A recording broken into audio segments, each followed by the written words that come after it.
Thank you for telling me. Welcome to the channel. Oh man, already having technical difficulties. Wonderful. Welcome to the stream. Welcome new subscribers. What I was saying was that I got a bunch of new subscribers over the past couple days from that one short, the hotel room short. Thank you for telling me that the voice wasn't coming through. Welcome. Welcome. Hopefully it's coming now. Please? Can you hear me? Can we hear me now? Hopefully. It looks like it should be good. I made the horrible mistake of trying to update a bunch of stuff right before the stream, which sent me back about an hour, and very possible that we're still having technical difficulties. So let me know if you can hear me now. Hopefully you can. Awesome. Sweet. Welcome. Welcome back. Welcome new friends, and welcome old friends. Welcome to the Shining Barrens Resort and Casino. This is where we're going to be doing some stuff today. The hotel room door short blew up way more than I thought it was going to. I mean, I'm pretty proud of that design, but like 2 million views in like a day is pretty wild. So that's exciting. So thanks to everybody who enjoyed that and decided to sub. Thanks to anybody who may have shown up to the stream as a result. Welcome, welcome, welcome. Clearly I'm a little rusty, a little out of practice. It's been a few weeks since I streamed. But here we are, we're back. And I got some fun stuff planned for today. I hope it'll be fun. First and foremost, we should probably do a tutorial of that thing. So many people asked me. It was like every other comment pretty much, being like, give me a tutorial. And it is pretty funny, the extent that people are just like, tutorial. Like, okay, we'll do it. We'll do the tutorial. It'll be fun. And like, because, I'm not really a tutorial guy, what we're going to do is like a little bit of a learning session. Bro, all your other builds are insane too. I saw your other video, like auto sorter in the end. Overworld, it deserves more. Thank you. I appreciate that. I appreciate that you say it deserves more. I hope that over time people will find this channel and they'll discover the stuff that I've done. And like I've been doing the daily shorts for about 6 months now, and that's like been a pretty good way of getting people to see stuff. So it's been fun. But yeah, I'm glad you like the spaceship. I'm very proud of the spaceship. Let me get my head better in frame here. Perfect. So part of the reason I was a little late today, late for an arbitrary schedule that I decided in my mind, was because I updated a bunch of stuff.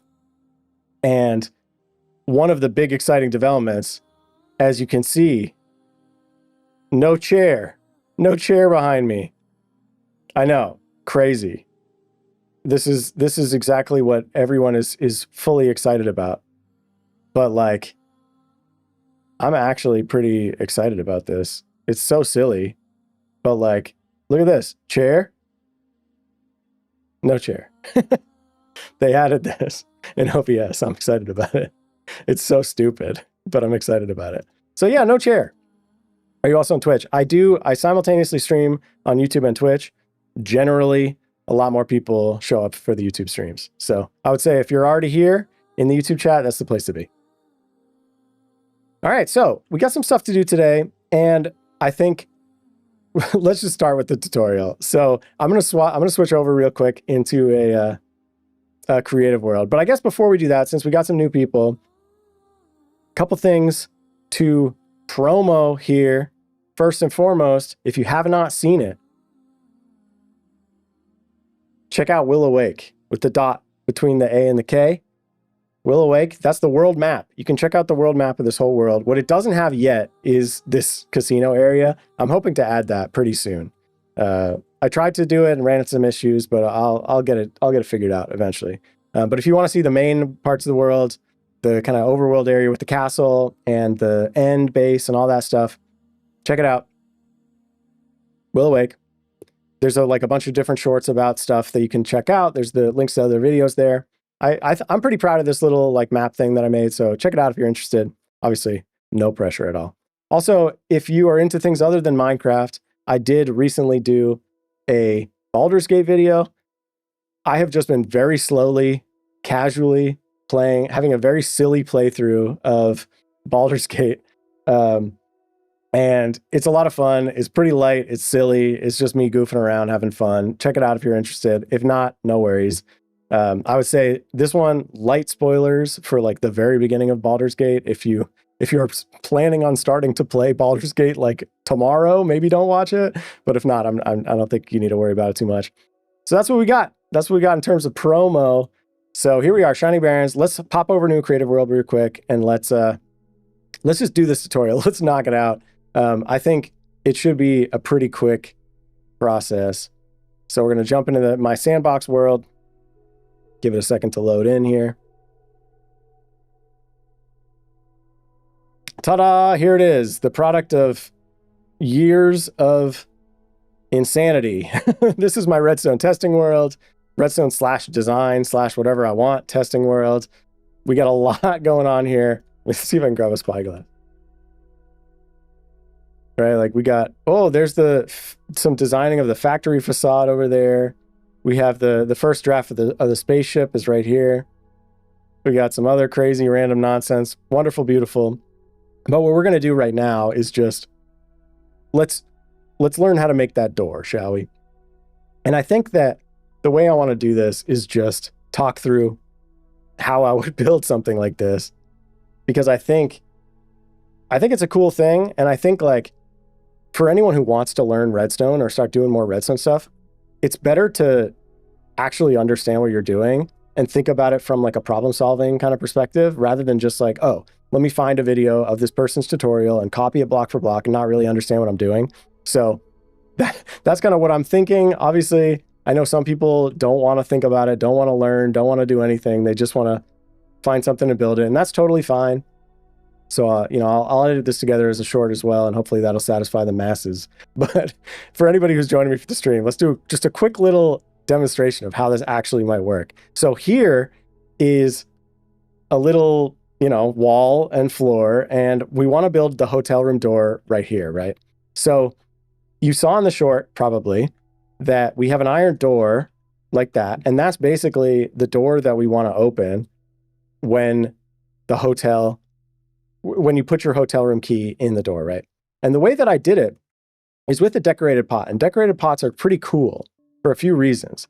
One being, they can only take like a single item. So if I get like cobblestone and mossy cobblestone, if I put in some cobblestone, there it is going in.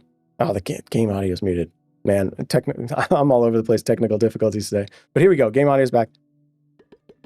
Right? We can put cobblestone in there, but we can't put mossy cobblestone in there, right? It like shakes its head at us. It won't let us do it. I love that. So then, you can break the pot, get the stuff back out. If I did the mossy cobblestone first, it goes in just fine, but can't put in cobblestone, right? So that's what's kind of special about pots. Two things mainly. One is that it can only take one item, one specific type of item, but you can get up to a stack of it in there.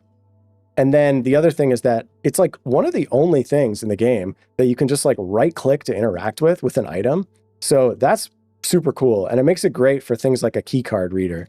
And the other thing that's really fun about these decorated pots is that you get all these different sherds that you can use to design them. And obviously you got to go find them, got to do some archaeology or whatever if you want to find these sherds. But once you find them, you can get little decorations to put on the front of your pot, really any side of the pot, but the front is the only side that's facing us here. So that's like the only real one that matters. But you can just craft these with bricks and sherds, right? And so the one that I have been using for the key cards specifically is this friend pottery sherd, which is like a villager face kind of thing. And I think it looks pretty good. It looks almost like a keypad or something, right? Like it's a little bit, it's like, it does look like a villager face with a big nose, but it also in a modern context, I think looks like a key card or something like that. So that's the one I've been using. And then really the main interaction here is pretty simple. We want to have a dropper pointing up with a pressure plate on it. and we're going to use an iron pressure plate just because I think it looks nice in this build. You could use any pressure plate other than a stone pressure plate, because stone pressure plates don't respond to item entities. They require mobs or player entities. But all the other pressure plates, they work fine. I guess blackstone's the same as stone, but all the other pressure plates, they'll trigger if you have an item entity sitting on them. So basically, the simple mechanism behind this thing, if we have a key, and I'll actually use like something that looks like a key for the sake of this tutorial. But if we put a trial key, if we put a key item in that dropper and then trigger it, and I'll just use a lever, right? It spits the key out on top of the pressure plate, which opens the door, and so you can get into the room. And so the question in how are we going to design this thing is we want to make it so that this pot can only take this specific item, and we want to make it so that when you put the item in, it goes into that pressure plate, or sorry, it goes into that dropper and then spits right out onto the pressure plate immediately. So it's really a two-step process here. First thing, we want to make sure that, the first item that we put in, it'll only allow it in if it's the item that we want. And then I guess three steps. First step, make sure it's the right item. Second step, put it in the dropper. And then third step, trigger the dropper. So actually, okay, so yeah, so this same item doesn't come out, another same looking item come out. And we actually, the way that I built this, and actually somebody else who has way more subscribers than me made a tutorial based on my short of like a mechanism that's basically like this. And theirs basically did that, where like you just had a bunch of keys in there and it would spit one out each time. And that's totally fine. I wanted to make this as like small and compact and require as few key items as possible. So mine actually does spit out the exact item that you need. And the way that it works basically is, first things first, we obviously need a hopper underneath this pot, right? So it's going to take anything out of this pot, put it in the dropper. And we can try that just with this. And you can see that one trial key ends up in here, right? So pop the key in, it goes right down into there. And that's because the hopper just pulls it out immediately and then pushes it into the dropper immediately. But this doesn't work for making sure that we can only put one item in there that is the item that we want, because this hopper is always just going to pull everything out of there. And so we actually need to lock this hopper. And so the way that I am going to do that is, what we want to do is actually measure a signal out of this pot, because I'll show you what I mean here.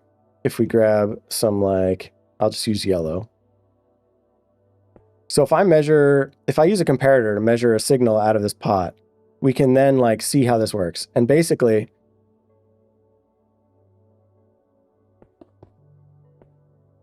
if I put some lamps here, you can see with nothing in the pot and no hopper underneath it to pull stuff out, we get nothing. We get no signal coming out. But as soon as we put one key in, we get one signal coming out, one signal strength coming out of the comparator. And this is great because now there's an item in here, which means I can't put any other random thing in there, right? I can only put another key in. Now, it's not exactly one-to-one, right? Like putting in a second key doesn't immediately make it pop to the next level. But it turns out that if you actually put in 4 keys, then it'll go to the next level. So what we basically want to do is mostly keep it at level 1, so that there's definitely some items in there so that we can't put anything else in. But as soon as we put in that 4th key,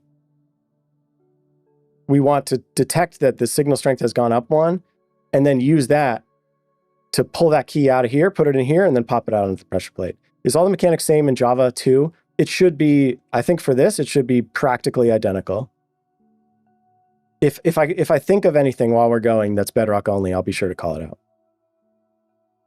So basically, the way that we want to do this is we want to generally keep this pot at signal strength 1, but whenever we detect that it goes up to signal strength 2, we want to basically detect that and then pull an item out, push it into the dropper, and then fire the dropper. So the way that we can do that, let me get some white concrete because that's kind of what I'm using as my floor here. So if we have some white concrete, I'll just make a little circuit here, and I'm actually going to use target blocks for this because target blocks are nice because they redirect redstone, and they're a little bit expensive to make, but ultimately not too bad. So basically, I think this is pretty simple. I'm kind of reminding myself how I did this as I do it, so bear with me. But I think it's pretty simple in that we're going to need to have a hopper here, and we need to have this hopper be mostly locked most of the time, right? So if we have a target block with a torch on it, I need a torch. I looked at this earlier to see how I did it, and now I'm like, man, am I going to remember exactly how I did it? Possibly not. All right, bear with me for a second. I'm pop over to the realm and just take a look. I just want to make sure I'm doing it exactly the actual world.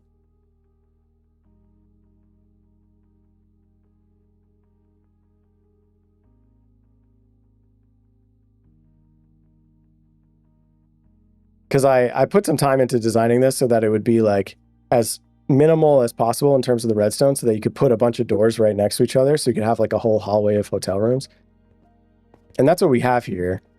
We can pop in through our little security entrance into the hotel here. Give it a second for the world to load in. And we can head up our like security kind of catwalks and stuff here. But here we are in kind of the main second floor of the hotel. We have all these hotel rooms.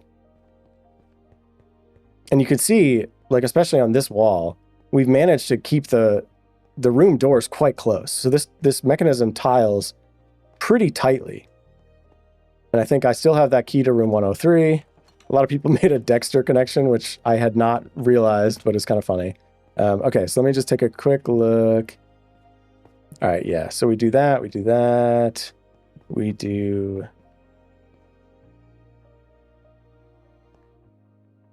Okay, right. I forgot a key detail here. Okay. Yeah, this is pretty straightforward. So let me pop back into the sandbox world and we'll do this properly. All right, so basically I forgot an important part, which is we don't want to have a comparator right here, right? Like it's visible, it's obvious, it doesn't look great. And like, yes, you could try to cover it, maybe you could use like a, since they added pale oak trapdoors and stuff, like it's easier to hide some things, but you can still see it. It doesn't look that great. So the nice thing about comparators is that they can generally read signals out through a solid block. So, and this is true Java and Bedrock. So this thing actually, this will still be able to read the signal out. And I can show the exact same demonstration I did before, where if we have nothing in the pot, we get no signal. If we have one thing in the pot, we get a signal strength of 1. And if we have 2, 3, 4 items in the pot, or I think I missed one of those clicks, then we get the second strength. And that's like just a nice thing about comparators, is that they can read a container through a solid block. And so that lets us make this look a little bit nicer. And I think what I did in the hotel was basically something like, I cover the comparator up here, but then it still looks pretty nice, right? Like, you can still get like a full 2 blocks on either side of each hotel room door, which I think makes that look pretty nice. So from here, all I'm going to do is I'm going to use yellow for the circuitry stuff, which is generally what I do when I'm designing things. So we'll pop a comparator there, have that go into a solid block. And I guess in this case, I'll use the wall color. But now the nice thing about pushing a signal into a block is that if you put a block underneath it and put redstone dust down there, the signal that's pushed into this block, that redstone dust underneath it gets powered to the same signal strength. So we have the exact same situation here where, again, I can do my little redstone lamp thing. And we can see that with nothing in here, we get no signal. As soon as we put one thing in, we get the signal strength of 1. As soon as we put 2, 3, 4, maybe it's 5 things in, we get the signal strength of 2, and it works exactly the same way. So that lets us kind of move the redstone down and hide it a little bit better. And so basically from here, all I'm going to do is, I'm going to flip this back around. But so we want to have a hopper here that's locked. And the way that you lock a hopper, obviously, as I'm sure you know, is just power it with redstone. And so the way that we can do that is like, if I put a target block there and a redstone torch there,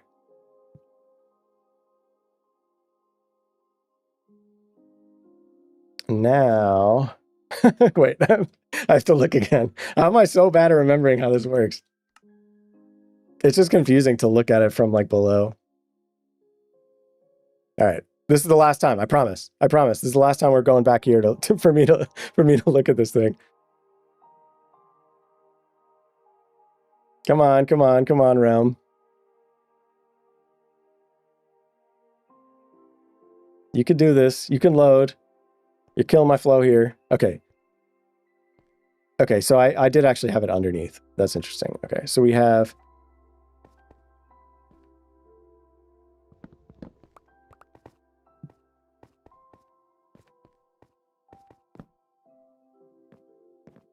Okay, so we're powering that. It's coming down, and then... Oh, we're going down like that. Okay, that makes perfect sense. All right, now I really know how to do it. I really know how to do it. Hopper gets locked after redstone is powered. Yeah, so basically what we can do is you can have any block right here with a torch. And so this torch here is powering the hopper, which locks the hopper, which means it's not going to pull anything out of the stuff that's above it, and it's also not going to push anything into the thing that's in front of it. So we can test that by, we have nothing, I'll pull this stuff out. We have nothing in this dropper, and I'm putting a ton of keys in here, and they're all just staying in there and not going into this hopper and not going to the dropper. But as soon as we unpower this, you can see there's items actually flowing out of the pot and into the dropper.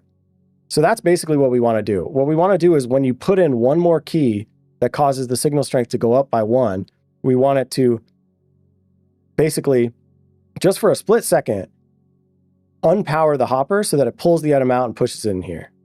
And so that's the way it works. And basically, we can do that pretty simply. It basically comes down to just being a circuit like this. And the reason for this, and let me empty out or I guess the pot's already empty because they all went into the dropper, right? So what we can do is, if I put in one key, you can see now we have this powered, but this isn't powered yet. And if I add 2, 3, 4 more keys, it'll still just be powering this one line of redstone. But as soon as I add a 5th key here, it'll go here, it'll unpower this hopper, pull that key out. So let's try it. Look at that, it did it. And it just did it for a split second. And if I'm right, okay, yeah, so the key actually ends up in the hopper.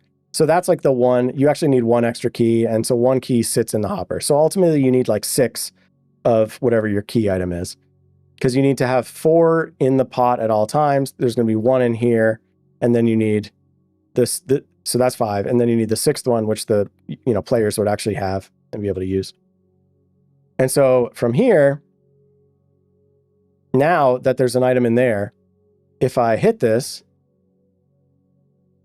now the key is in the dropper. And so the last step here is just, we want to power this dropper after the key has made it in so that it pops it out onto the pressure plate. And the way that we can do that is fairly simple. So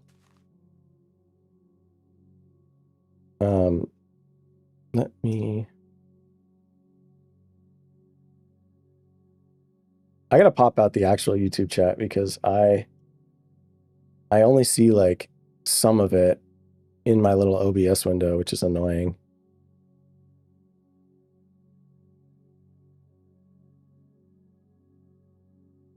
Okay, cool. So the way that I'm going to do that is just basically, it takes a couple ticks. This is like getting into the weeds a little bit, but it takes like a couple redstone ticks for an item to get from here into here. And so what we want to do is just have a little bit of a repeater to add just like a slight amount of delay. And so the way that we can do that is just, I'll use a target block here. And the target blocks are nice because they actually redirect the redstone signal into them. And so now when I hit 2 signal strength for having all the items in there, it will actually power this block. The problem is now it won't power this one because you can see the redstone dust is no longer going into that block. And so that's why I actually designed this to use 2 target blocks here so that the redstone goes into that one and this one. And so we have the one right here that locks the hopper. I can pull all my keys back out. And then we'll just have another one here. And basically for this, I'm just going to have a repeater on, I think, 2 ticks going into a solid block. And then we need to power this. We need to ultimately power a block up here. And I think the way that we can do this, how did I, no, I'm not going back. I'm not going back.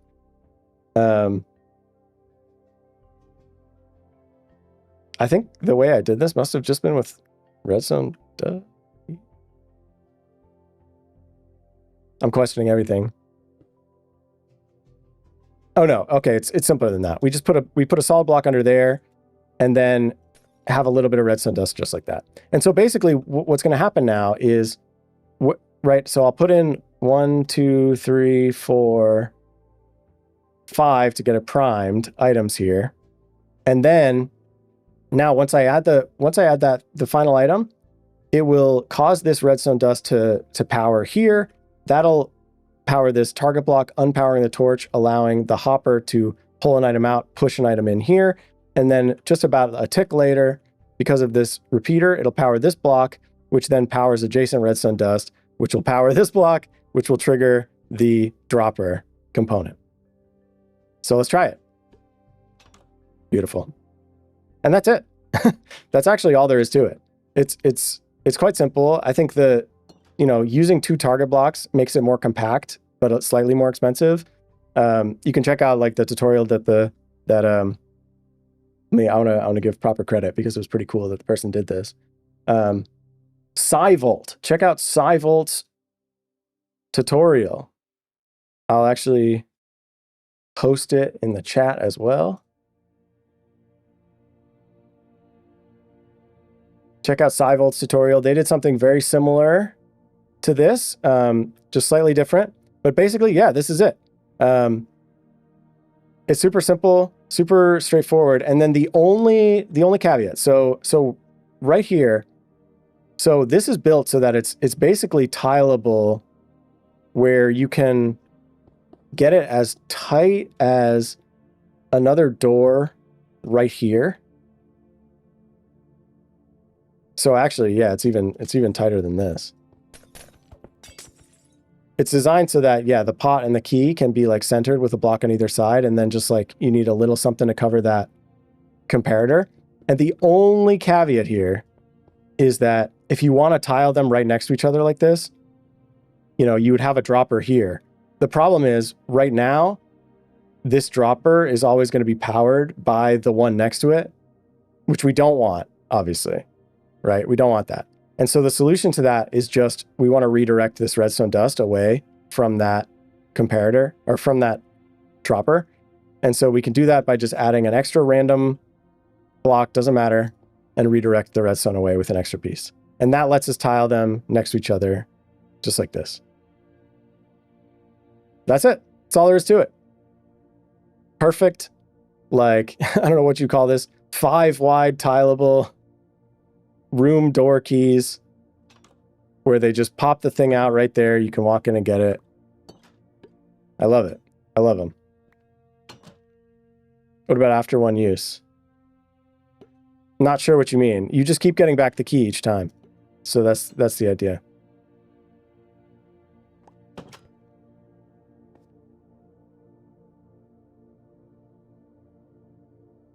So there's that. Any questions? If people have questions about this, please say them now, and then and I can talk through them. Otherwise, it's a fairly simple mechanism. You put a key in the pot, that brings the signal strength coming out of this comparator from 1 to 2, which powers both of these target blocks. This one unpowers a torch, allowing this hopper to pull the key out, push it into the dropper, and then this one, just a tick later, pops out the item onto the pressure plate. There it is. Cool. All right, let's do some stuff in the realm. Make this video. I might. I'll at least make it a short.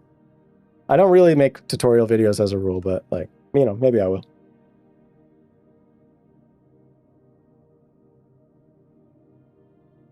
All right, so what's next? We're going to do some fun stuff.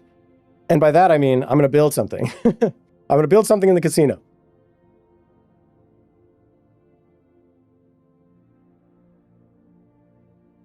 Hey, everybody.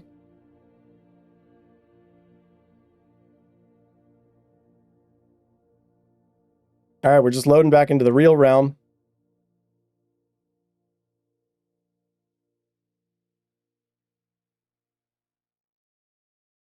What makes it item specific? So what makes it item specific is that the decorated pots can only hold a single item, a single type of item. So as soon as you, I gotta get out of these, my spaghetti here, my redstone noodles. As soon as you put an item in a pot, it can only take that item. These are my closets. My hotel closets are a little bit insecure in that the back wall of them is just trap doors. So you can actually just, if I wanted to just sneak into somebody's room next door, I could do this. But don't tell anybody about that, okay? That's a secret. Because this is my actual room. All right, so I want to build something. And I have all the materials for it. We're back now in the Bedrock survival realm. We're at the Shining Barrens Resort and Casino, which is in the, you may have seen this short as well, but like in the lore of this world. So this world is more of a medieval kind of fantasy steampunk world generally, but the lore behind this particular area is that the whole thing is VR. This is like steampunk created VR experience. And so that is why I feel like I'm allowed to do modern builds, even though I kind of committed to my main base at the main part of the world. Check out Will Awake if you want to see the map. Is it's like a vampire castle. So this is a little bit out of style, but you know, it's fun to be able to build in different styles and stuff. Redstone videos are so underrated. People like me love to watch them, even if you're an hour long. You should make more Redstone videos. We'd love to see them. Yeah, maybe I will. Maybe I will. I'm calling the elevator here, by the way. Speaking of potential Redstone videos, this is another just ridiculous Redstone contraption that I built. But it would be so hard to make a tutorial about this. It's so crazy. But we're taking the elevator up a floor.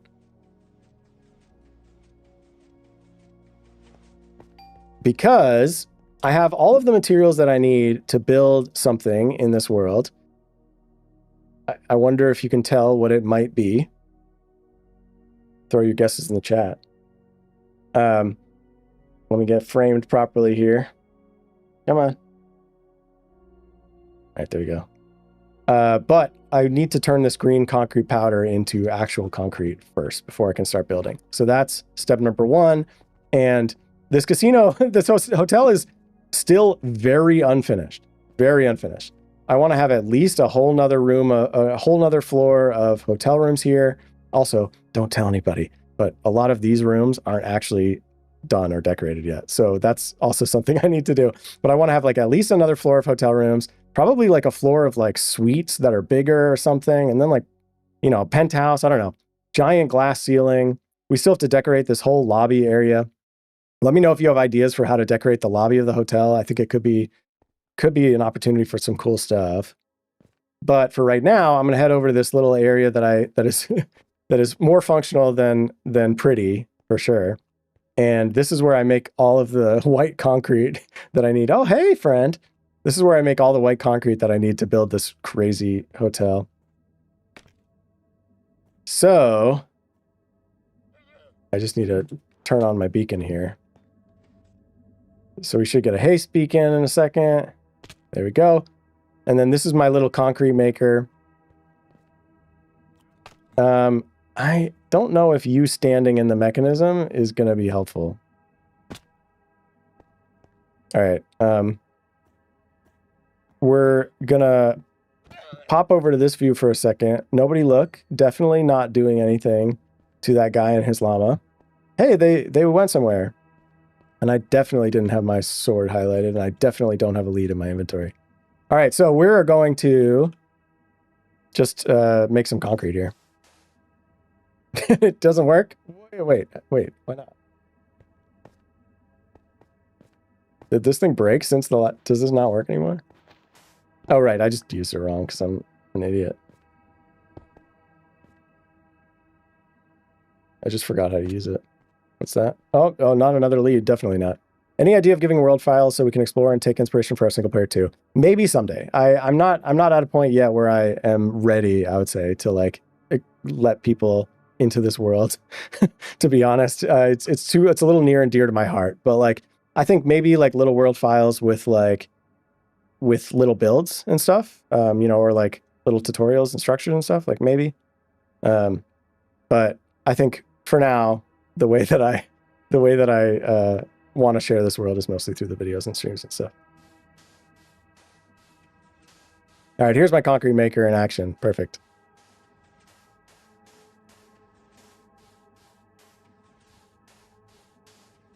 This is just like a little random concrete maker design that I threw together. It basically you just drop a bunch of concrete powder in here, it pushes it past a bunch of water, and then, you know, there's like some pistons to push it around and make like make it easy to mine. And I don't know if I've ever done any other color here other than white, honestly. I've made so much white concrete for this casino.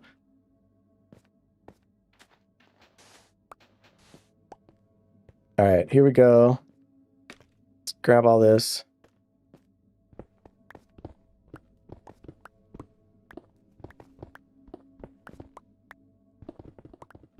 It's like honestly a little bit easier to use when you make like a full batch.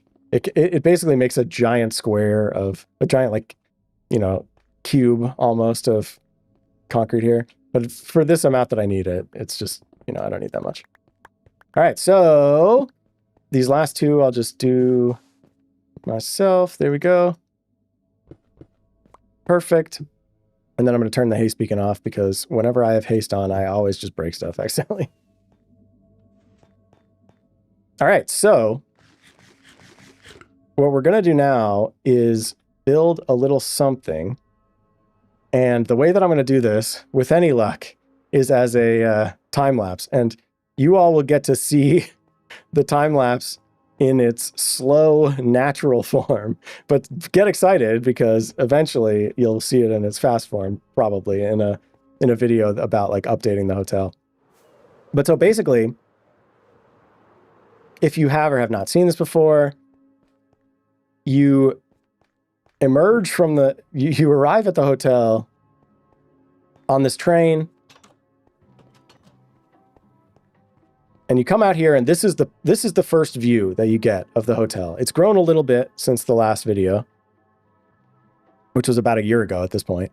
But it hasn't changed all that much, this view, and I want to take a bold swing. So I want to just build something egregious and tacky that draws the eye and makes people want to go to this crazy hotel and resort. So that's what I'm going to build right here, right there. And if you know what color materials I have gathered for this, you may know what it's going to be, but we're going to build it. Because I want to change this view. I want to make this view a little bit more interesting.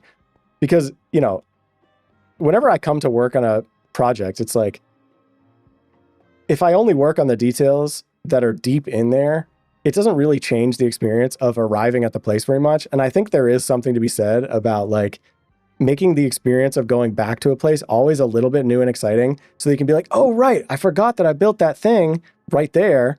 That's really exciting. That is inspiring me to keep doing new builds and adding more stuff to this area. So that's what I'm going to do. And the hope is that it will not look too ridiculous. Yeah, the train interior is totally empty. That's another example of something that I need to I want to do sooner rather than later, so that it's like the experience of arriving at the hotel on the train is fun and exciting and new each time and inspiring. Are you going to use the copper golems? Yeah, I think so. I think definitely the feedback on the copper golems idea short was like pretty good. I think I like the idea of copper golems being used as the hotel staff to like go get items, go get your key, go get you like a drink or something and like hand it to you. I think it could be fun. How long have you been playing Minecraft? I have had this world for going on, yeah, I mean, just about 6 years, I guess. If you check out my We're Moving to Space video, I do a little bit of a retrospective on the history of this world. So I recommend that if you haven't seen it. It's one of the videos I'm most proud of. All right, so we're going to build something here, and I'm going to do it as a time lapse, and that means I'm going to use Structura, which is similar to Lightmatica, which you may have heard of for Java Edition. But basically, I have already created a structure file in Creative, and I'm going to try and use that here. So I actually need some stuff. I need some stuff, and what I need is like an armor stand and a name tag. And I need to name tag this. This is going to give it away, but I need to name tag this cactus.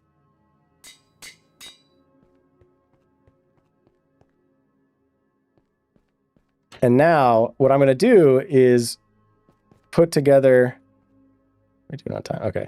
I'm going to put a structure here, an invisible structure, which I'm going to use to build, but then you guys will get to watch, hopefully, mostly from the camera account perspective, which should be more interesting.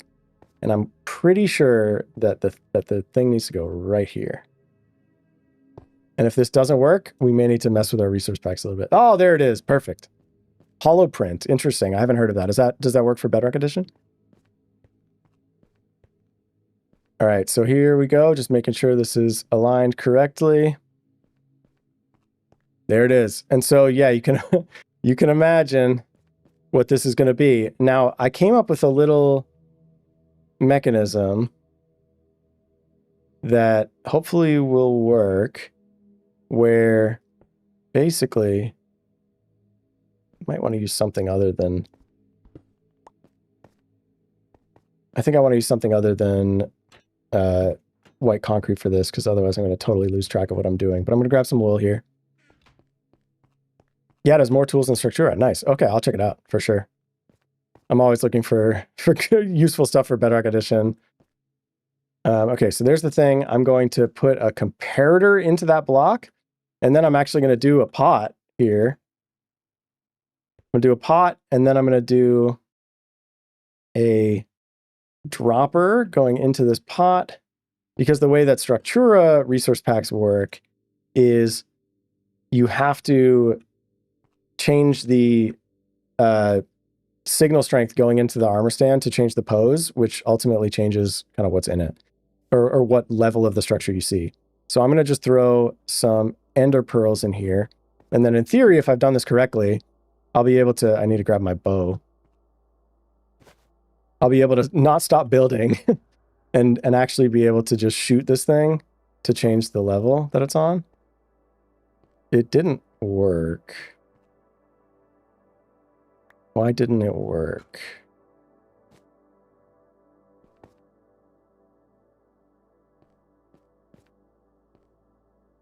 maybe it needs to be the next level. Okay, yeah, so that should work. Yeah, so I'm going to build this one layer at a time. And so now let me just set up the camera account so that you guys get to see a nice view of this all. And grab some stuff that I'm going to need for my build here.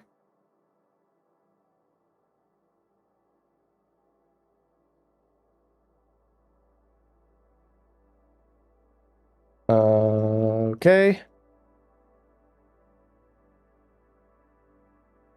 Cool. Hopefully this is everything I need.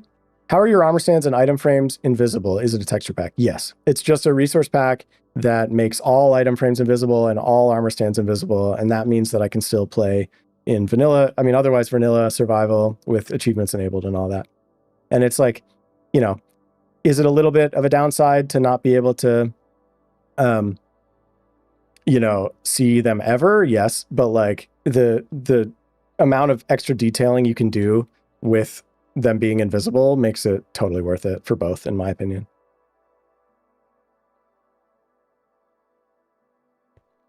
Okay, so I'm going to just get our camera account in here now, which hopefully should be a relatively painless process. We'll see how this goes. I did make a bunch of updates to things earlier, so it's possible that this will not work well, but we should be now in the camera account.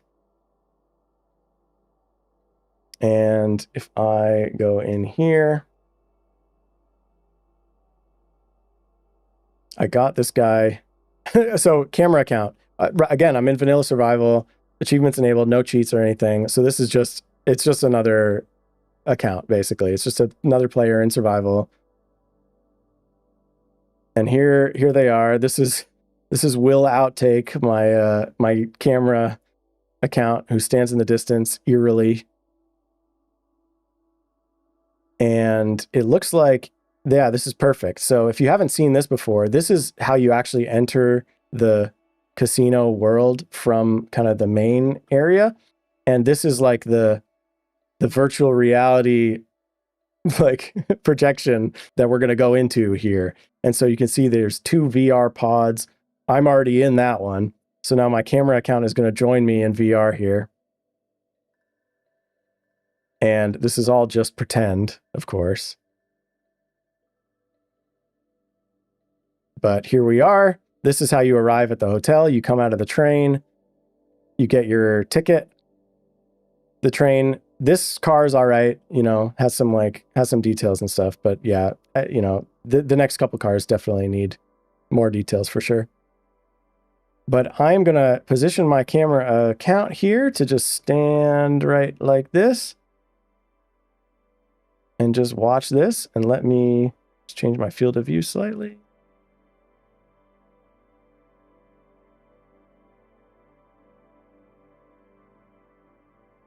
Let's try 60 and see how that looks.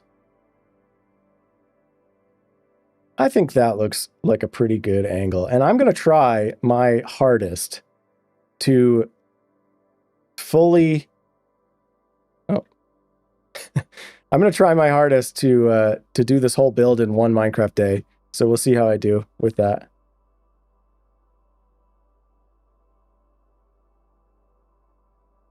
Oh no! Oh, the perils of building on a scaffolding. So annoying. Does my guy have any thing in his inventory? Any blocks? Bear with me through these technical difficulties here.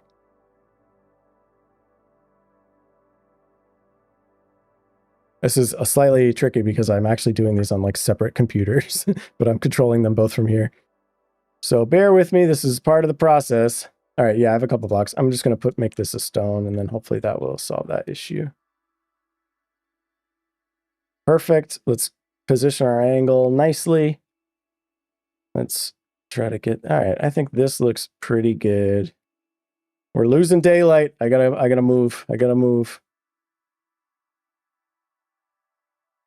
All right, that'll do. Cameraman. All right, here we go. All right, this is going to be my my attempt at like the fastest single day build ever. So let's do it, and then I'll talk about it and how I made some of the decisions.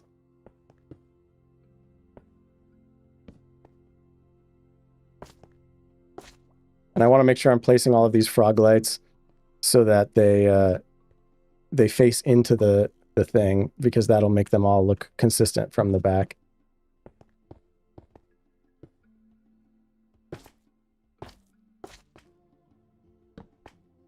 So far, so good.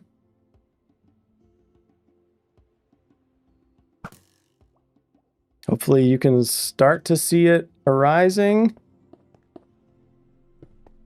Maybe. Oh, you're right. You can't actually see the blocks I'm placing. If you want to, here's what I'm doing is basically just going layer by layer, following the structure of build, making sure that my frog lights to light this whole thing up are placed into it like that, so you get the nice bottom texture of them. And then I'm just shooting this target block to kick it over to the next level of the structure build.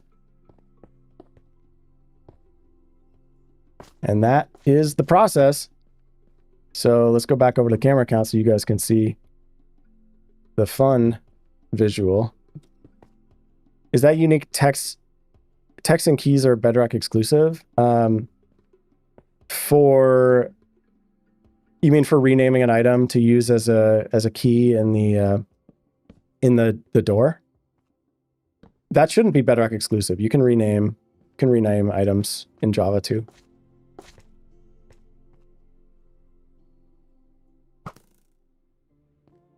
All right, can we see it starting to peak up in the time lapse at all? How am I doing on daylight? Okay, it is almost noon. Am I out of end rods? Did I not get enough end rods?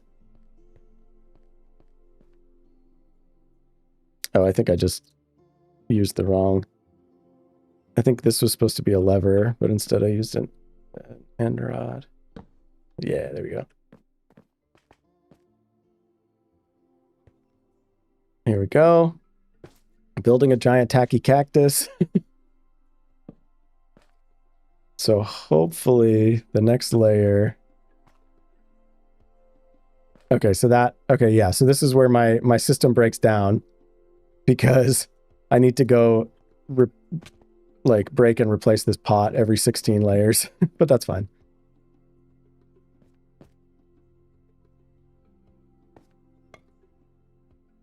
Oh, right. No, that actually wasn't what just happened. What just happened was there's one layer where I have to shoot it twice. Oh man, it's annoying.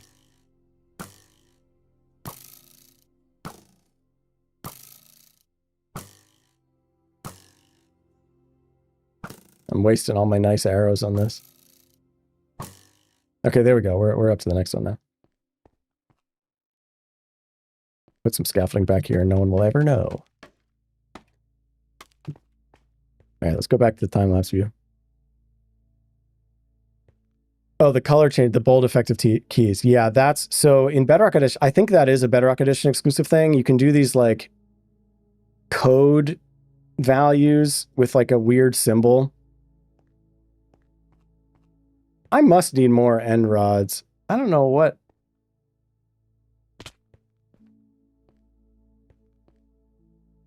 I don't know if I am a fool or what, but I'm going to grab some more end rods. This is ruining the pacing of my time lapse. I have a box full of light emitting things, so let me grab some more end rods. Yeah, I think that is a Bedrock only thing, unfortunately. I'm like, maybe there's some way to do it in Java that I'm unaware of, but yeah, I'm not sure. All right, next layer.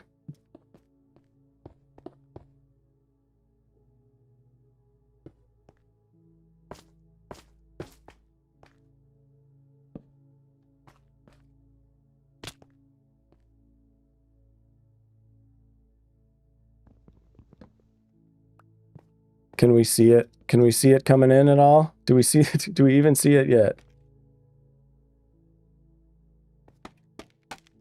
I guess I've like barely made it over the sign at this point.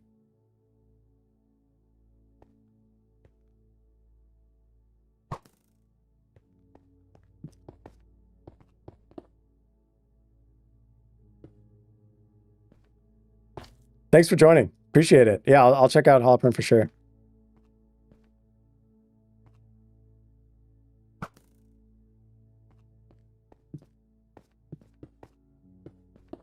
Can we see this thing in the time lapse? It's very small at the window that oh yeah, okay, we see it. It's coming up. It's coming up. I don't know if I'll be able to do this in a single Minecraft day. We'll see. Why don't you shift your world to Java? Doing things in Java is so easy. At this point, it's just, it's impossible. I've spent 6 years building this world and learning how to do everything in Bedrock Edition, and all of the redstone and everything is based on like Bedrock redstone mechanics and stuff. It's just not gonna happen. All right, now I need to replace my pot here.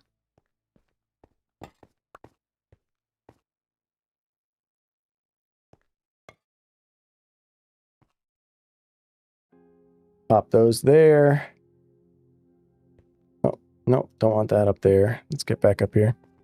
What's good? Just came from your hotel short. I'm glad that you enjoyed that. And thanks for joining. One of the things that we started the stream with was a little bit of a tutorial on how to build that thing. So, you know, feel free to check out the stream replay from the beginning if you wanna see that. Otherwise, I'll probably turn that into a short or a video as well, kind of explaining how to do it. But thanks for joining. Right now, we are building a tacky giant cactus on top of or right at the front of the hotel, so that visitors can see from a distance that they're headed towards it's got a tacky cactus themed hotel thing. And you should see the cactus coming up in the time-lapse cam there. I'm just building this from a design that I did in Creative. So I'm just going through a layer by layer. And we're getting there.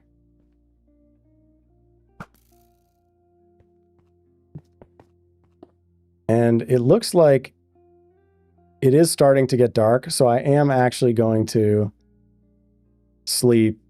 I was not able to do this in a single Minecraft day, unfortunately, but I think that's all right. So I'm gonna take a quick break to sleep. We're coming along.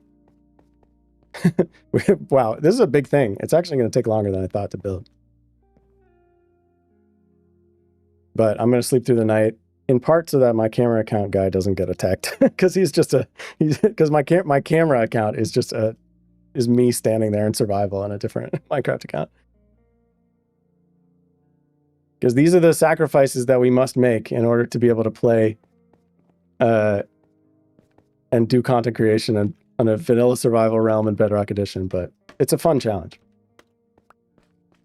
All right, let us continue the build.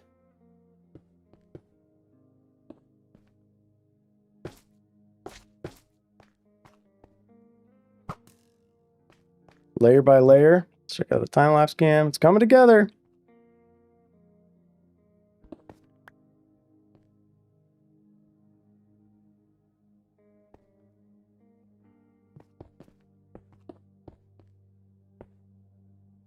Cameraman doesn't die. The cameraman in this situation would absolutely die. If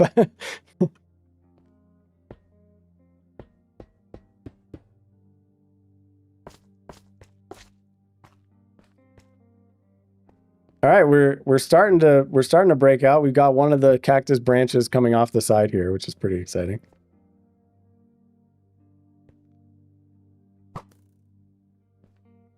All right. And this is where I start to use my bamboo blocks, which I'm pretty excited about. I want to make sure they're all facing the right way. I want to talk a little bit after I finish this build. I want to talk a little bit about how I chose the colors, because I'm actually pretty proud of what I've done. But for now, I want to make sure that I'm placing these blocks facing the right way. I'm gonna have to break that torch.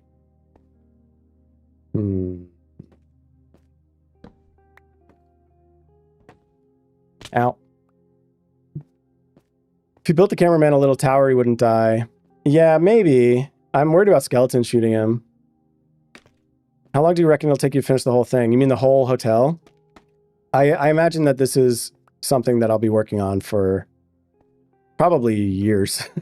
I mean, I don't know. Like, you know, I'm sure that there will be big parts that I do in big chunks, but like this is my quote unquote forever world. I've been calling it a forever. I've had a forever world since before it was cool to call it forever world, I guess. But this is my forever world. So there are a lot of different areas to it, a lot of different parts. The hotel is just one section. After the cactus, can we get a tour about all the things in the world? Yeah, sure. Why not?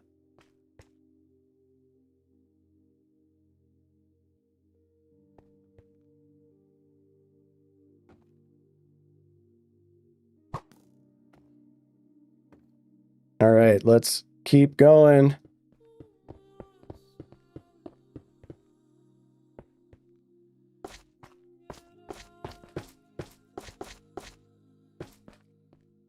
It's coming together. This is maybe not the most stimulating thing to watch, so I apologize for that. But this is like the kind of thing that actually forces me to do stuff, is doing it on stream, so.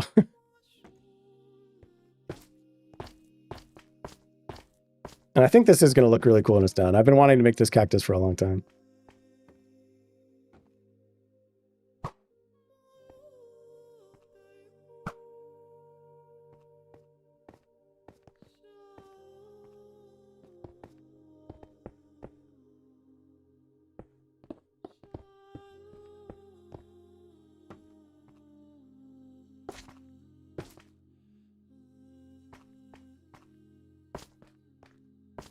What other kind of games should I build in the casino? I have several other ideas. I've been working on some slot machine ideas and things. A lot of them using the new shelves. But I'm curious what other kind of games you think would be fun. If you haven't checked it out, check out my my original video about this casino area, the Shining Barrens Resort and Casino. I go through a little bit of like just some details on like some of the games that already exist. Though I've done more since that video came out. But I'm curious what other games do you think I should add? I have like a Wheel of Fortune kind of game already, but I think like maybe more of a roulette wheel where you actually have to bet on a specific spot for the wheel to land could be fun. That's one that I'll probably do. Okay, we're getting to the point where I have to jump between the different branches of this cactus. This will be funny. I'm guaranteed to miss it at least once.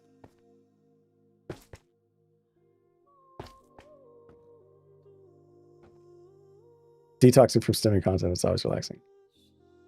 I appreciate that. Yeah, there's like there's not really a proper roulette wheel. There's like a Wheel of Fortune kind of wheel where you just roll it, and then whatever prize it lands on, that's like what you get. But I think it'd be fun to have one where you have to actually bet on it. Did it just start raining? Are you kidding me? All right. All right, we gotta wait. We gotta wait for the rain to stop. Is it almost nighttime? No, it's the middle of the day. That's very annoying.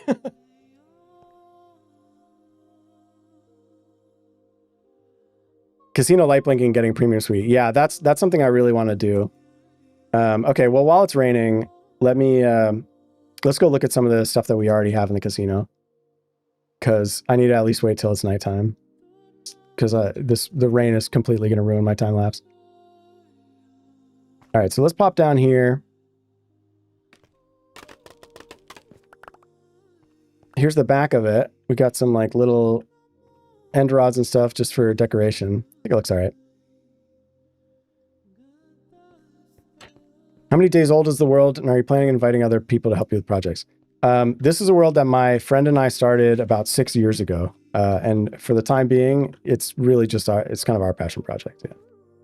I do most of the building, but he's like he's a big creative partner and helping me out, come up with ideas. Yeah, so this is my little storage zone, kind of my like, this is the back, the I don't know, the back of the house, I guess. It kind of looks like a security room or something, which I think is kind of cool. But this is like, I designed this little modular storage system so that I can, if I ever want to swap out any of these items that I'm filtering here, I can do that very easily without having to like mess with the redstone. I can just change some items, flip some levers and stuff. And I'm pretty proud of that. And then this is my another Willowake original.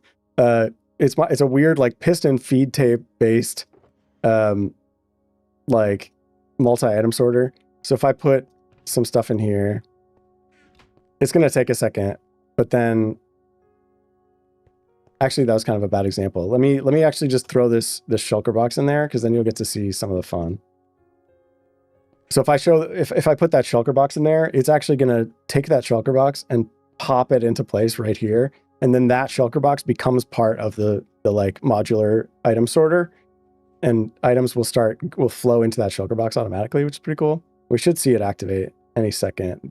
This is like a piston feed tape of droppers. And this is one of the things that's really nice about Bedrock Edition, is we have these movable tile entities. So we can just be pushing droppers around with a shulker box in them as a piston feed tape.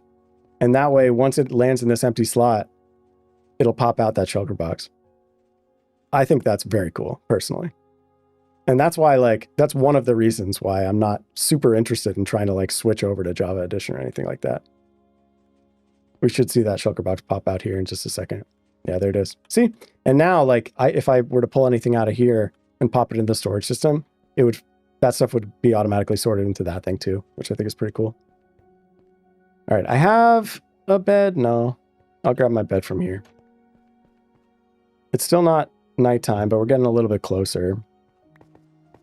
So let's go down and I'll just spin the wheel. That could be fun.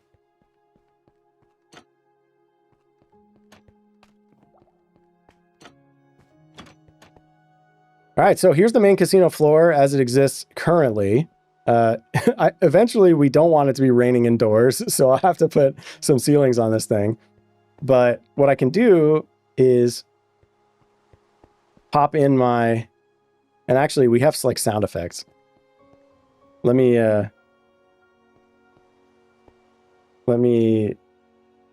turn down the music. Or just pause the music real quick.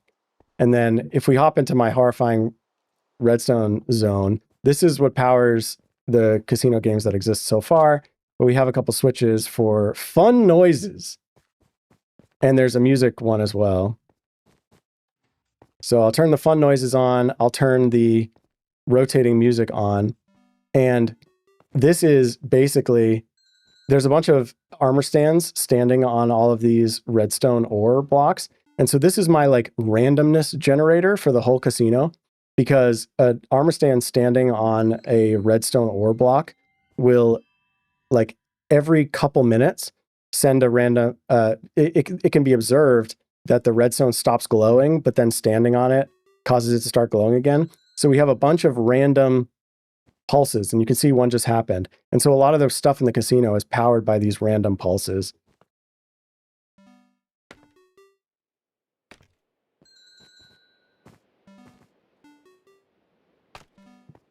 All right, so here we are. I probably need to sleep to protect my camera account guy.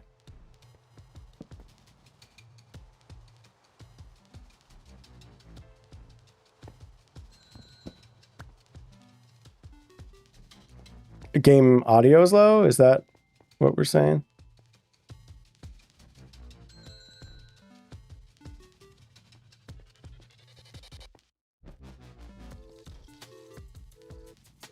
All right, well, hopefully it's not too bad. Just like some background music. But so what I can do is I have my hotel room key, which I don't need, but I have shine chips. And so I can pop my ticket in. And now we've got this Wheel of Fortune thing spinning around. It starts fast and then progressively gets slower. Now it's going a bit slower, as you can see. And then it'll go one more phase that's even slower. There it is. and then it's going to land on a spot, and whatever spot it lands on, that'll be how many chips I get. So red is like 20, black is 10, and then the like teal color, whatever you want to call that, would be 50. Oh, okay, black. I got the minimum amount. But you can see I get my key back and I get some chips. Nice. And so then I can go gamble. This is like the kind of basic slot machine thing. You just throw in a chip and there's a chance that you win a prize. But it's a slim chance. Is my time-lapse guy still alive? Good. Yeah, he's just standing there. All right, so I'm going to finish the time-lapse while we've got daylight and it's not raining anymore. And then, yeah, we can go check out some other stuff.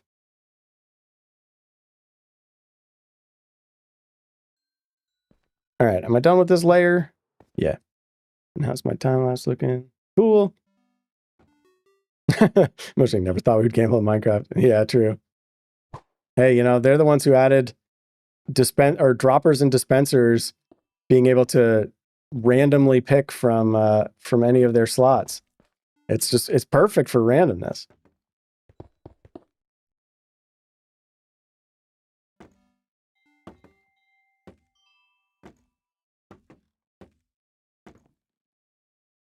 Right, let's get some iron trap doors going here.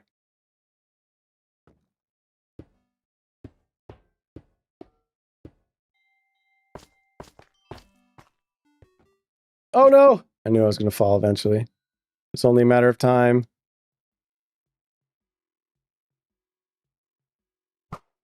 I'm very worried that I'm going to hit the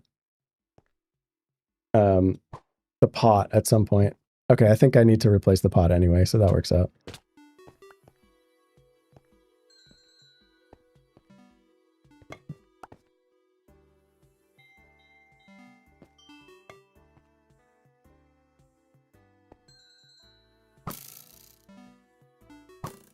Cool.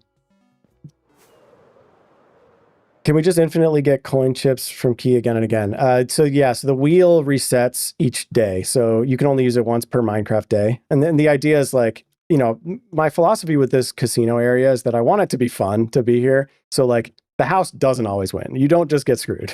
Like most of the games actually have like a slim, like winning chance in favor of the player. So like you can play most of the games and you'll obviously certainly have unlucky times, but more often than not, you'll end up like edging out a little bit of like chip winnings over time. And the idea is I want coming to this area to be like a mini game almost, like there's like a progression to it. Like you come here, you can get your starting chips and then you have to kind of gamble to get the rest of them, you know, to get enough to go up to the VIP area, where there's then going to be like higher like games that use like the shine clumps, which are worth 10 shine chips. Oh, that was the wrong block. And so, yeah, basically, because it's very possible to fully run out of chips, I wanted to make some way that you can just like always get some chips to start over from scratch again. And so that's what the point of the roulette wheel in the middle of the thing is. You can, each Minecraft day, it resets and you can come and you can get anywhere from 10 to 50, if you're really lucky, chips.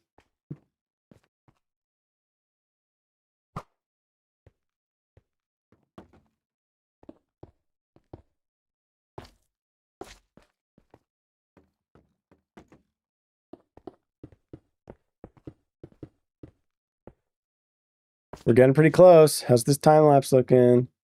It's looking pretty good.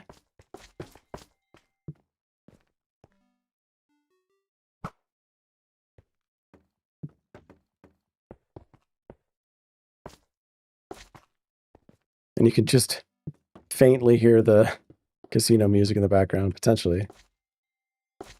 Unless my game audio is too low.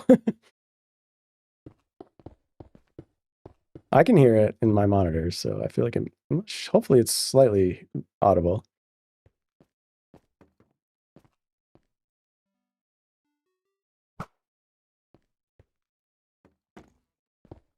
All right.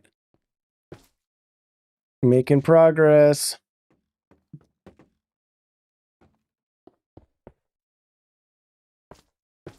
You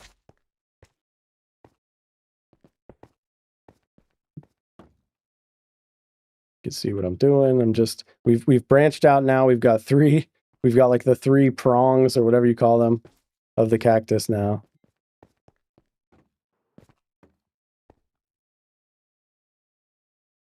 Let's not even go there.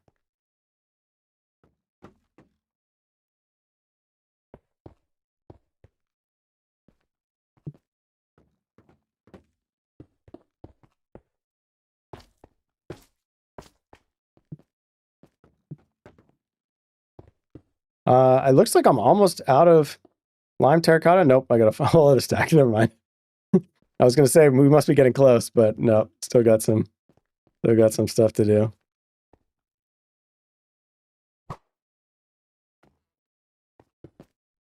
Is this? That's okay. That's supposed to be green.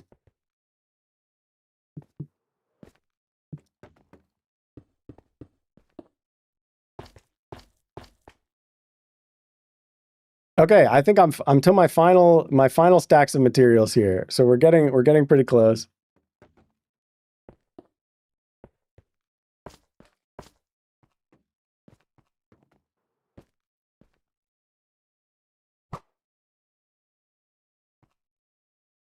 This is the one where I have to hit it twice. I thought I might have missed. Okay, I think oh no! I missed and then I missed again. All right, I think we can make this. Oh my gosh, I'm gonna die.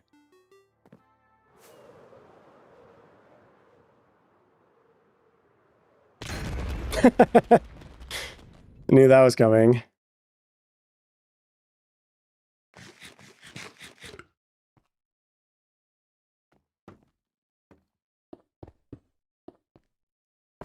All right, we're getting very close here. How's it looking? Looks like a cactus.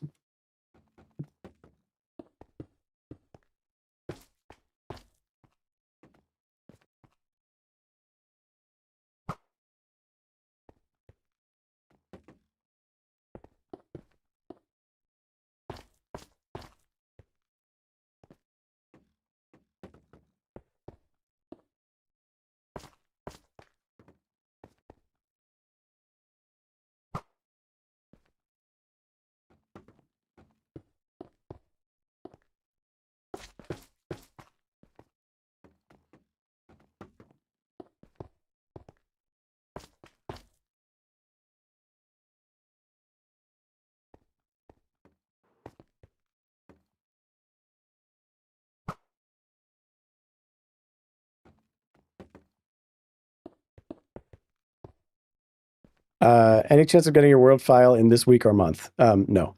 But if you want to try around and experiment with stuff, I think you should just do that. You know?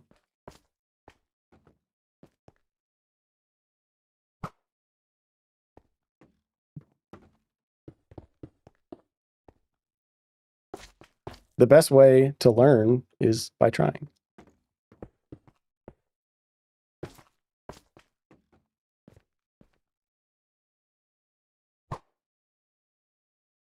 Do I have to break the pot again? I think I have to break the pot one more time. Oh, we got pig step down here. Or no, what's this one? Other side? I like that one.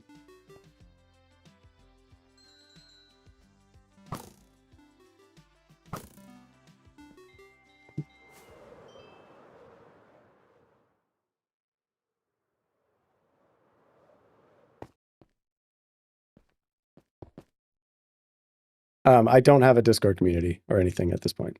So you don't have to worry about asking that. Maybe someday. Oh no, it's dark again already? Are you kidding me?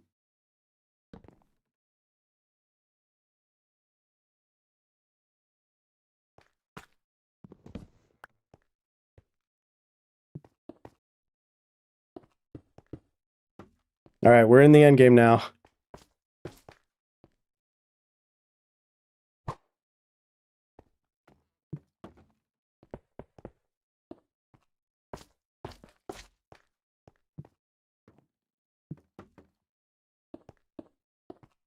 You should put a sombrero on top of the cactus. It's not the worst idea in the world. I'm going for a little bit more of like a, you know, vaguely New Mexican Southwest kind of vibe, more so than a Mexican vibe, but you know, that would be a good prank, actually.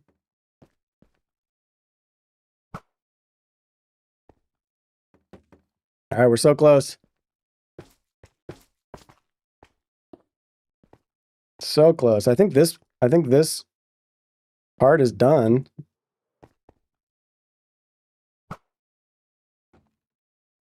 We want the long view for the final few touches here.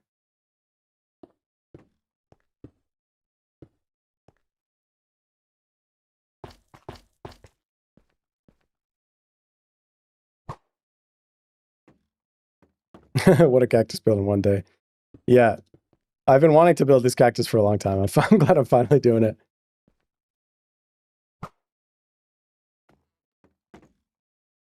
Hello, welcome. We're building a giant cactus, and I'm in the final few layers here.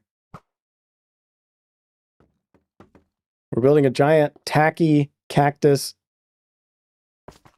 as an eye catcher for people arriving at our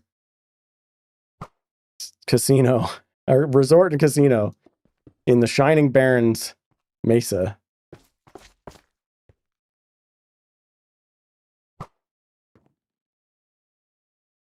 And here's the last few blocks.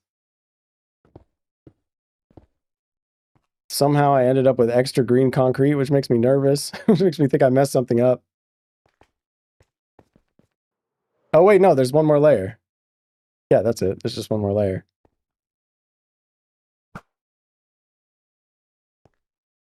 I don't think I even really need the structura for this. Oh, no. I believe here it is, the actual last 3 blocks of the cactus build. How's it look? Look at that. That's pretty cool. Obviously, I need to build up the hotel behind it now to make it look proportional. But that's part of the plan anyway. I've been wanting to do that the whole time. Cool. I'm pretty happy with that. I'm going to go ahead and free my camera account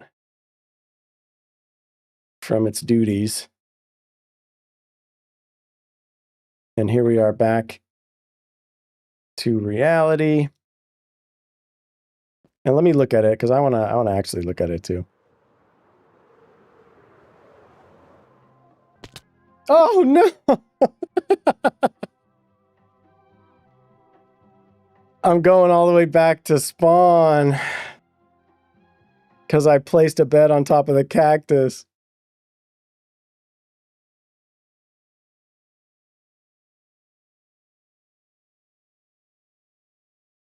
Man, I can't believe I've done this. Well, this is great. You all get a little tour. You all get a little tour of the world. Welcome to spawn. Here we are. I'm a fool. I can't believe it.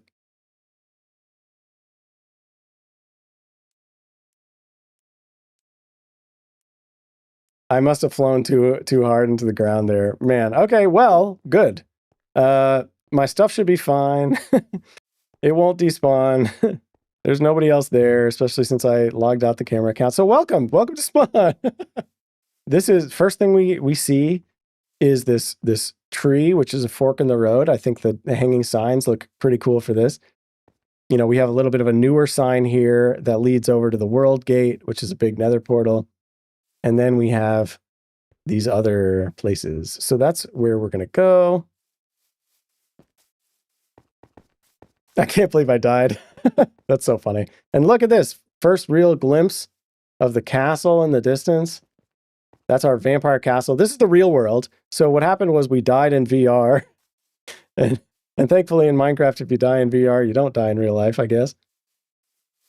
And so we're going to have to get back. We're going to have to get back.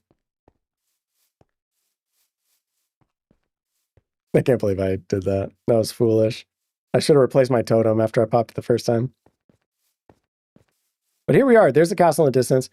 Looks. I generally think the shape of the castle looks really, really cool. I think the colors and the textures could use a little bit of work because they were kind of the things I committed to very early on in this world, and I think we need some gradients or something. I don't really know. I don't know exactly what to do. But then we have our abandoned village, which check out the abandoned village video, which I'm pretty proud of. This is our abandoned village with our sacrificial pyre in the center, which is terrifying. All our nice little trees and things. May or may not have the remnants of someone who was like roasted on that pyre, which is horrifying. But yeah, nice little village. Still needs some work. It also looks better at the night in the darkness. But for now, we gotta get back into the castle. Here's our little windmill. Here's our church. We can go, let's go in the main entrance of the castle, because why not? We're here. We're going to take advantage of this, of that blunder for a little bit of sightseeing.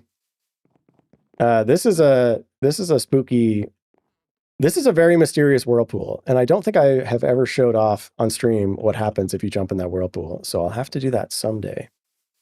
But for now, we're going to push this random rock here and watch as our waterfall cascades down.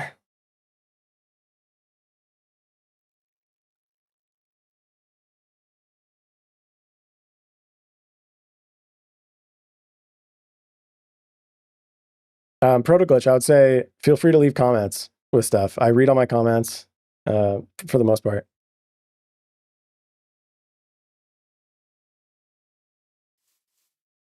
And there it is. The entrance to the waterfall opens up. We can head in through here. We can close it up behind us. And then we can head through these tunnels, which lead into the kind of actual base. All the casino stuff, that's just like a fun side project. This is kind of our real home. Sheep, don't eat my grass. The grass is perfectly strategically placed. And if you eat it, it's not going to grow back right. This is my sniffer hole. You got to have a sniffer hole. All right, so I'm going to go back and get my stuff. So here's the castle. We got our villager trading hall here. This is the storage system V1.0, which if you've seen the We're Moving to Space video, which I highly recommend, we have kind of outgrown this storage system and moved on to a bigger one that's in the end. So I'm just going to grab a pickaxe and... my bubbles keep getting back to the bad looking bubbles. It's really annoying me. I don't know why that option keeps resetting. This is the Archmage's quarters with a weird tree thing in the middle. This room serves no real purpose, but it looks cool.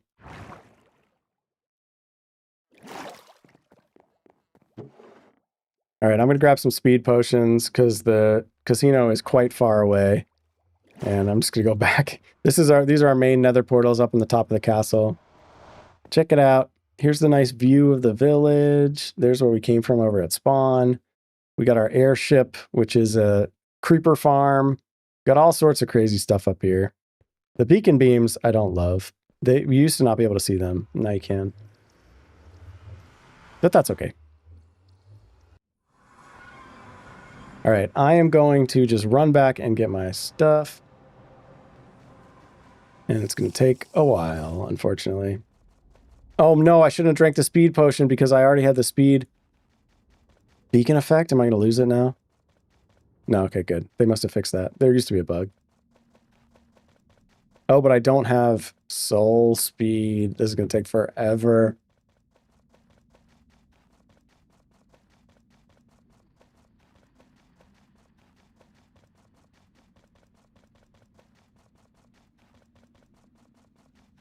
This is genuinely going to take forever, unfortunately.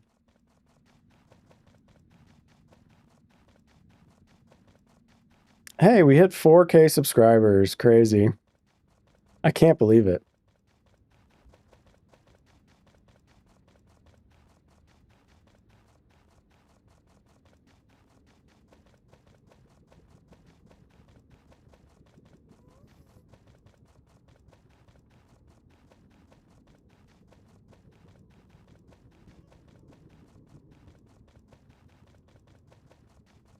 La-di-da, la-di-da. Oh, I get the music back at least. It's some dramatic music.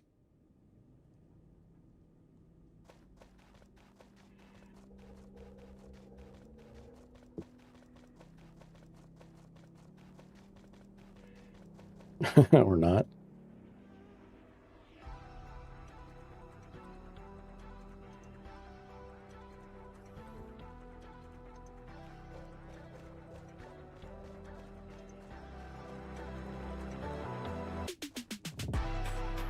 I didn't bring any food. What am I, a fool? Now I'm gonna be so slow.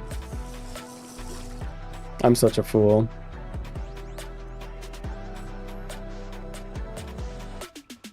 This was a mistake. This was a mistake. This was definitely a mistake.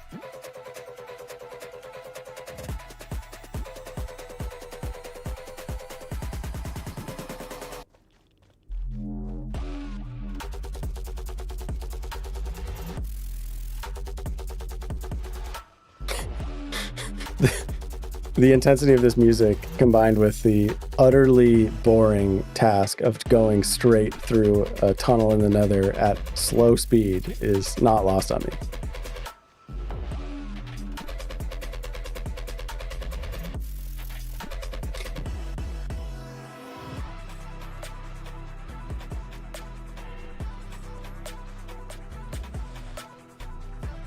Is that the end? Please. No.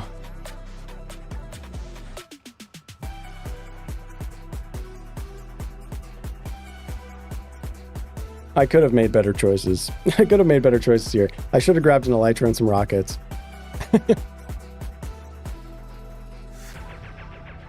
Or at least some food. Oh, good. My speed 2 is going to run out. Oh, no. This is so slow.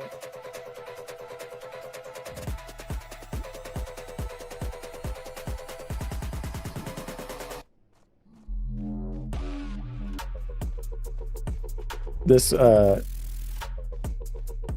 was definitely very poorly done. Honestly, I don't even know. I don't know how long this is going to take. What is this?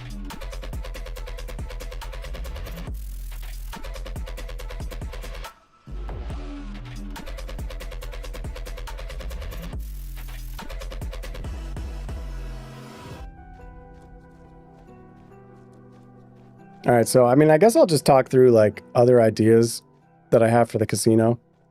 I've been thinking about, I like the idea of having like a floor-wide jackpot. So basically whenever you're playing any game, there's like a very slim chance that it sets off the like floor-wide jackpot. All the lights go crazy. We get some dinging everywhere kind of thing. And then what an interesting way to spend my evening. I know. I can't believe I'm in this situation right now. I didn't bring any food. I didn't bring rockets or an elytra. I'm a fool. I'm a fool. But yeah, like having some kind of floor-wide jackpot that goes off and then like somehow gives you a super special prize. Oh, please be zombie piglins and not normal piglins. Okay, good. How long is this path? This is painful. This is actually painful. It's a testament to you all that you're even still here for this. Very poorly done. Very poorly done. So yeah, I don't know. I don't know what the best prize would be for like the ultimate jackpot. Because like just getting like more chips to play more games feels like a little bit uninteresting to me. I'm kind of thinking maybe it's like you get the room key, the special golden room key to the penthouse hotel room or something. But I'm also a little bit worried that, like, you know, I like the random variance of the casino experience, like getting a different hotel room each time, all that kind of stuff. So I don't love the idea that, like, the objective would always be to just like win the ultimate jackpot and get to like the really nice room. Cause then it's like, okay, why did I build a million hotel rooms if you're always just going to the nice one? So I don't know. There's a few different options. For me, it is the afternoon. We must be getting close. We must be. The problem with the casino is that it's thousands of blocks away, tens of thousands of blocks away. In the Nether, it's like 6,000 blocks away or something. Either 3 or 6, I forget. Oh no, wait. Okay, this is very promising. Okay, that is a good sign. We're getting very close. Okay, good. Here's the end of this hallway, and now we just have to turn. I can't believe I didn't bring any food or any rockets or anything. What was I thinking? The actual answer is that I just was frazzled because I died and I didn't know what to do. All right, we're almost there.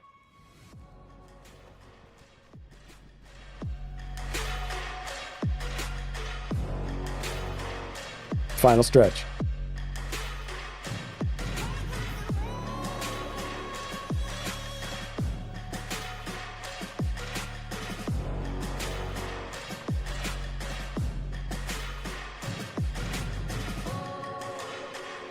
I know this is thrilling.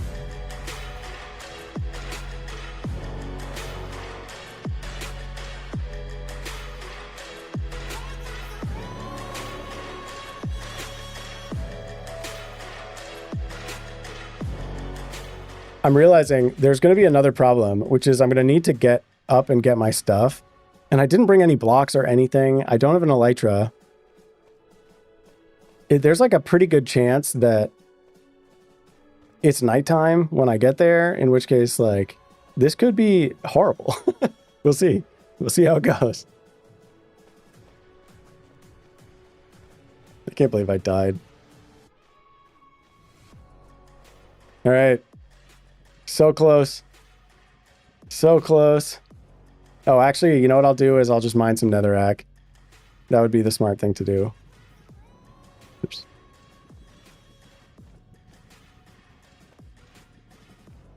So I'll just pillar right up and get my stuff.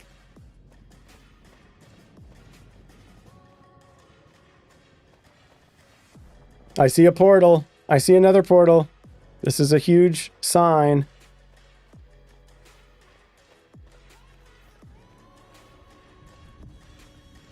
And I'm actually gonna duck in here and grab some netherrack just so that I have some blocks.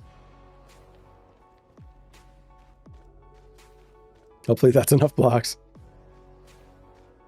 All right, well, that was a disaster. Thank you for bearing with me.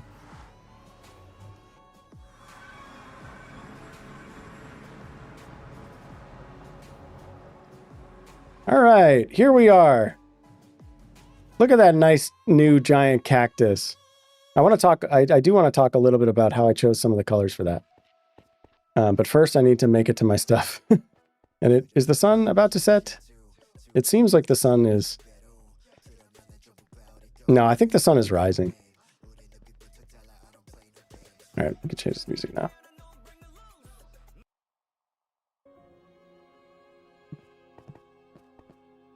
All right. Finally, there's my stuff all on top of the train. That was a total disaster.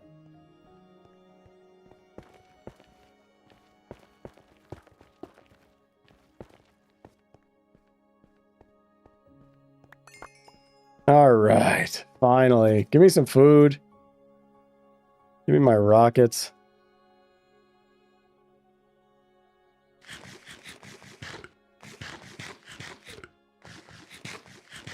All right, that was horrible. Hey, but we made it back. Let me organize my stuff for just a quick second here.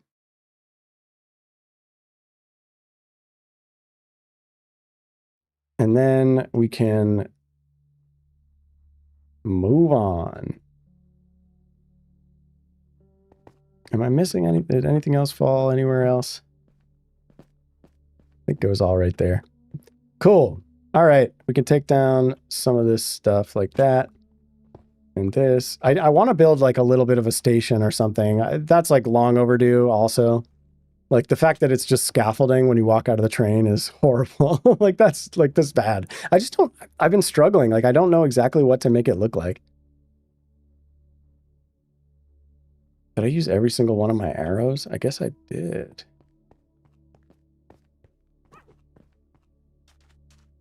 Hey, little dude.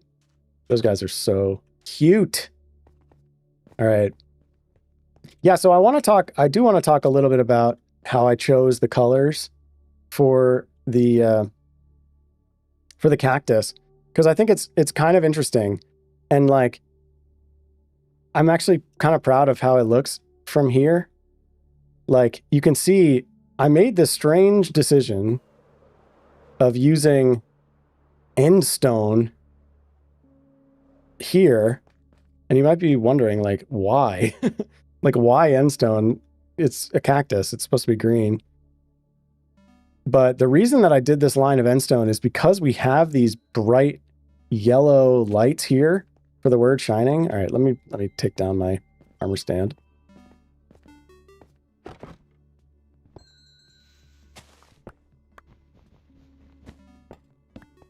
Take down all this junk.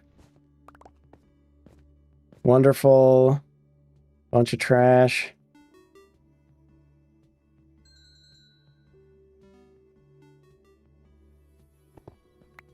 Right, so the thinking is, because I have this bright yellow shining logo here, this would be casting light onto this like big cactus statue, because it's not a real cactus, right?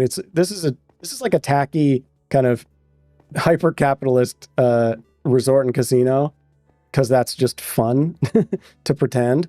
So like, you know, this is just a facade. It's just like a big neon light. Like a lot of, you know, big part of the inspiration for this whole area is like Las Vegas, you know? So my thinking is this big yellow light here would be brightly shining yellow light onto this cactus. And it turns out that halfway between kind of this cactus color of lime terracotta and like this yellow color of these frog lights is end stone. And it's like, when do you ever get to build with end stone? So when you're up close, it's kind of like, what? But when you actually look at it from a distance,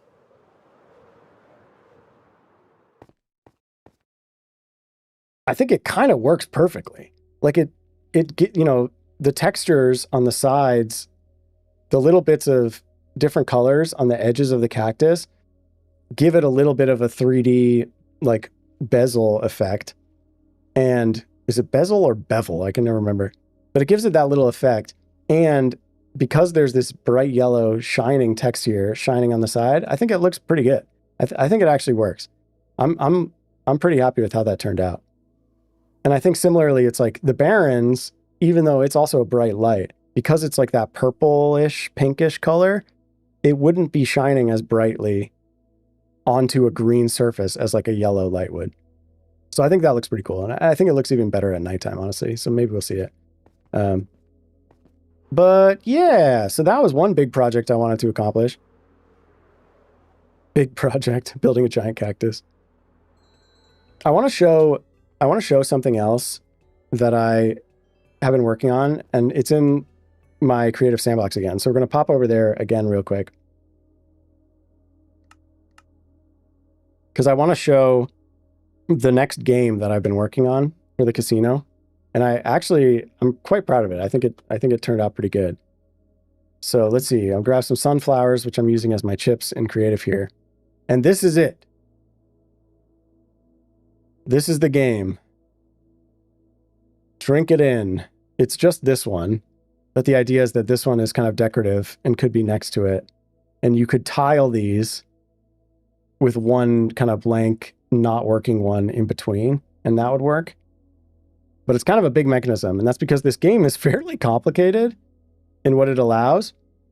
So the idea is that these are two slot machines that are kind of dueling head to head. And so you can either play one player where you just come up and you step here to play the game. You put a coin in here. And look at that. I won 2 chips back right away. And so it's basically like a slim chance, slightly better than 50%, that you will get chips back when you play by yourself.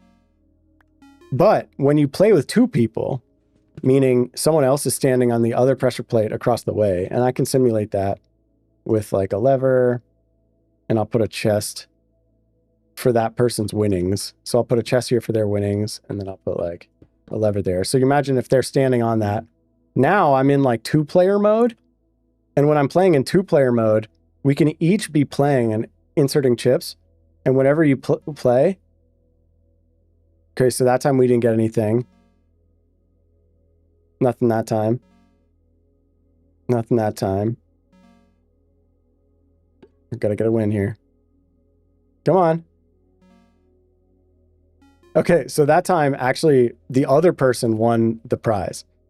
So, like, basically, when 2 people are playing this game simultaneously, they can each be putting chips in. And it's basically, it's kind of like a duel because you don't know who's going to actually get the winnings. Can you not hear us?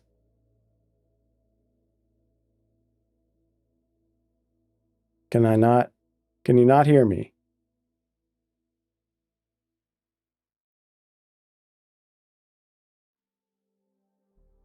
Hello. I see a lot of people in the chat saying, talk to us. So hopefully you can hear me. But anyway, yeah, so this is basically head-to-head like slot machine game where you can have either one player playing by themselves where you get like decent returns. Because again, the whole point of the casino is like, I want it to be fun. I don't want the house to just be winning all the time. I want players to actually be like slowly accumulating a little bit over time to make it fun. But if 2 players play head to head, the rewards on average will be slightly better than if you're playing alone. But it's kind of more frustrating because when you play, there's a chance that your winnings go to the other player. So I got my winnings that time, but they might get the winnings, half the time as well. Everyone in the chat saying you have no idea what's coming. You are very cool. So yeah, so this is kind of the idea behind this game. And my question is kind of where to build it, because I think it would probably be fun to have like at least 2 of these. Not entirely sure. I think it could be fun to put them into the casino.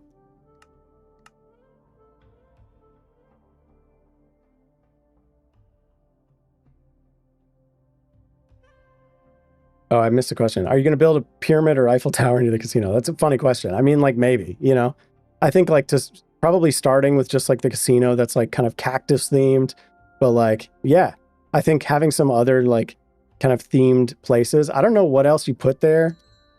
What else do you put in a kind of big Las Vegas like area other than a giant hotel and casino? I'm not going to build more than one casino, Let's turn off all these sound effects and stuff.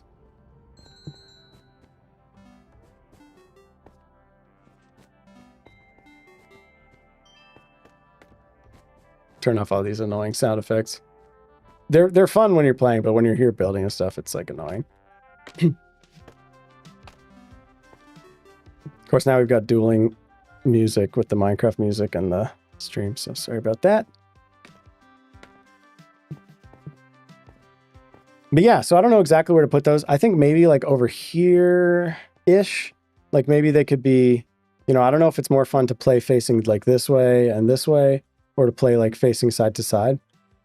Not entirely sure. Let me know what you guys think. I also think it'd be fun to have like little, I think I need more just like decorative stuff around here. This is obviously super empty at the moment, and I want to have life in here too. I think like having probably a bunch of nitwits just like wandering around could be fun and kind of funny. But let's try to get into the VIP area, because this is something that I wasn't able to successfully do on stream last time because I was just I had bad luck with the gambling. So I'm going to try to get 10, at least 10 shine chips. Starting to lose my voice. I haven't streamed in a while. I'm rusty. What if in single player, that dude puts an item on the other side to increase the chances? Yeah, that's basically the way it works. So when you're in, excuse me. Oh, I see you in single player mode. Oh man, almost ran out of tokens there. Yeah, I'm not entirely sure what you're asking, if I'm honest.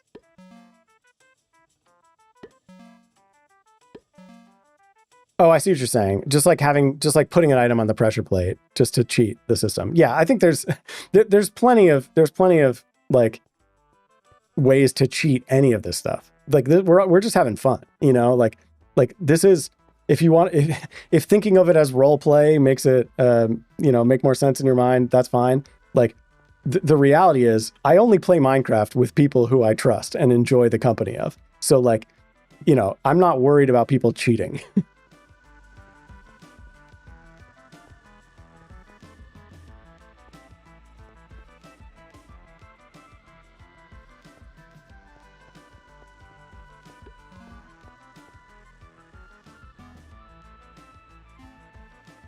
I see that you have done that, and I'm very impressed.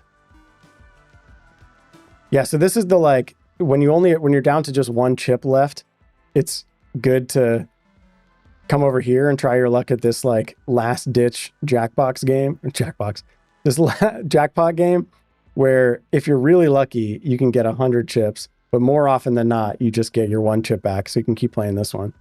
So we'll see. I'll keep trying this one. I'm down to one chip, which is unfortunate. And I'm trying to get 10 chips, but my luck is not great right now. So let's try again.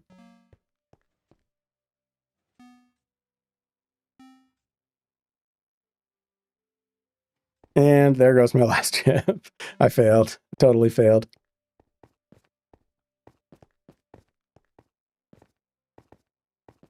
All right. I'm losing my voice, and I accomplished the main thing I wanted to accomplish today, which was getting that giant cactus up. I'm pretty proud of that. I'm happy with it, how it turned out. Lots of food for thought here. I wish I hadn't lost quite so much time just having to walk all the way back from the other base, but so it goes. I think, I know I keep losing chips. I think I'm going to end it here. Also, especially because y'all in the comments or in the chat are getting weird. So I'm going to call it. Yeah, have fun with that. Have fun with that, and I'll catch you guys next time. See ya.